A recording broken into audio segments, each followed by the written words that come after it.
كشف المدير العام للصندوق الوطني للتقاعد جعفر عبدلي أن الحد الأدنى للمغتربين الراغبين في الانتساب إلى الصندوق يقدر ب54 ألف دينار، ما يقارب 350 أورو كحد أدنى، وهو ما يعادل 3 مرات الأجر المرجعي. أوضح لدى نزوله ضيفا على برنامج ضيف الصباح أنه يتعين على المغترب دفع المبلغ بالعملة الصعبة شريطة أن تكون العملة قابلة للصرف. وأشار المسؤول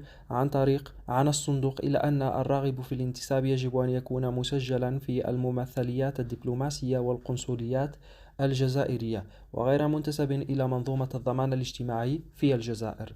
عن شروط الانتساب للنظام الوطني للتقاعد قال عبدلي إنه يجب على المعني التمتع بالجنسية الجزائرية وعدم تجاوز سن 55 سنة، وأن يمارس نشاط مأجور أو غير مأجور، كما يتعين عليه تقديم شهادة العمل أو السجل التجاري. وأشار المدير العام للصندوق الوطني إلى إمكانية انتساب الطلبة الجزائريين للصندوق والاستفادة من الأداءات العينية التي يوفرها الضمان الاجتماعي لهم ولذوي الحقوق، موضحا أن الجالية الأكثر استهدافا بالإجراء هي التي تتواجد في دول لا تتوفر أو لا توفر للعمال تقاعد بعد نهاية العمل، كما هو الحال بالنسبة لدول الخليج.